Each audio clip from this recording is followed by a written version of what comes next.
सैराट आणि बाईपण सारखं magic recreate होईल का असा विचार माझ्या मनामध्ये अचानक आला आणि बस या विचाराला शब्दात उतरवलं आणि व्हिडिओ तुमच्या समोर आहे। आता कमर्शियल मूवीची डेफिनेशन बदलली आहे। यामध्ये आपली जमिनीची बाजू काय हे आधी बघूया। मराठी सिनेमात आपल्याला जमिनीशी जुळलेली कथा बघायला मिळते जी आपल्या कल्चरला डिफाईन करतात। जर काही सिनेमे सोडले तर आपण कुटुंबासोबत सिनेमे बघू शकतो, निदान सध्या तरी। तसं आपल्याकडे चांगल्या कलाकारांची कमतरता नाहीये। पर्सनली मला रंगमंचाचे कलाकार खूप जास्त आवडतात। त्यांच्या अभिनयात एक प्रकारचं बॅलन्स असतं जे बघायला खूप मजा येते। एक असतो हिरो आणि एक असतो ऍक्टर।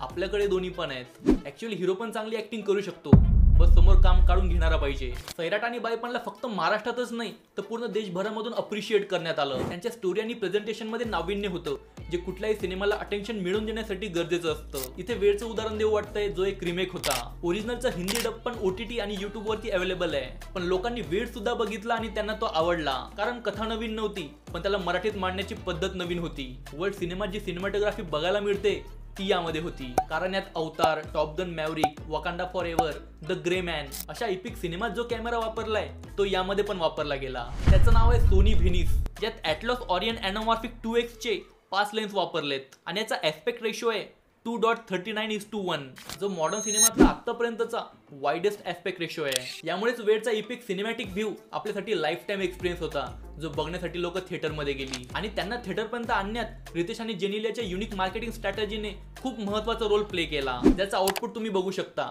वेळने मजिलीपेक्षा जास्त कलेक्शन केलंय। मराठी सिनेमेत चालत नाही हा एक गैरसमज आहे। सिनेमा चालतो, फक्त आता लोकांना कथेमध्ये नाविन्य हवंय जे त्यांना घरी बसून OTT वर मिळत नाही, जे बघण्यासाठी त्यांना थिएटरमध्ये यावं लागतं।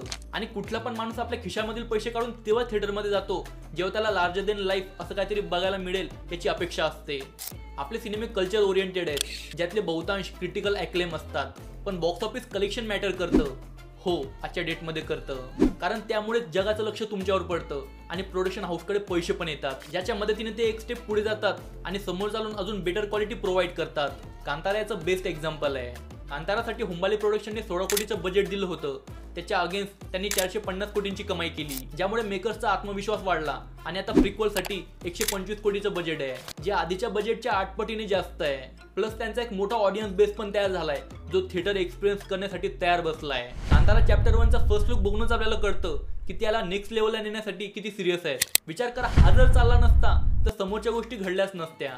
त्यामुळे कमर्शियली सक्सेसफुल होणं खूप महत्त्वाचं आहे। त्यात मराठीबद्दल बोलायचं झालं तर बाईपणचं लिखाण हे काळजाला खूप भेदणारं होतं। त्याने महिलांच्या भावनांना, त्यांच्या कष्टांना, त्यांच्या संघर्षाला आवाज दिला, त्यामुळे लोक याच्यासोबत रिलेट करू शकले। आपली इंडस्ट्री डबघाईला आली असताना 40 ओलांडलेल्या स्त्रियांनी याला सावरलं। लोक हिरो नाही तर कॉन्टेंट बघतात, बाईपण याचं ताजं उदाहरण आहे। आणि राहिली गोष्ट 100 कोटींचा माइलस्टोन क्रॅक करण्याची, तर सैराट येऊन 8 वर्ष झाली, येत्या 2 वर्षांनी त्याला 1 दशक पूर्ण होणार। तरी सुद्धा आपल्याकडे 100 कोटीचा सिनेमा नाही, कारण मेकर्स तो आकडा गाठण्याच्या शर्यतीत लागलेले आहेत, ज्यामुळे क्रिएटिव्हिटी कॉम्प्रोमाइज होत आहे। तुम्ही इतिहास उचलून बघा, फिल्म मेकिंग मध्ये रिस्क घेणारेच पुढे जातात। आताचं ताजं उदाहरण बघा ना, धर्मा प्रोडक्शनने जी इमेज तयार करून ठेवली होती त्या कम्फर्ट झोन मधून बाहेर निघून त्यांनी एक R-rated मूवी बनवला जो इथल्या लोकांना तर आवडलाच, शिवाय फॉरेन कंट्री मधल्या लोकांनी पण त्याला खूप अप्रिशिएट केलं। लायन्सगेट प्रोडक्शन जे जॉन विक आणि R-rated मूवी बनवण्यासाठी फेमस आहेत, त्यांनी किलचे राईट्स विकत घेतले। बदलाव हा निसर्गाचा नियम आहे, जो त्याला लाईफ मध्ये अप्लाय करतो तो सर्व्हाइव्ह करतो आणि या गोष्टी फिल्म मेकिंग मध्ये पण लागू होतात। काय वाटतं, सैराट आणि बाईपण सारखं मॅजिक पुन्हा रिक्रिएट होईल का?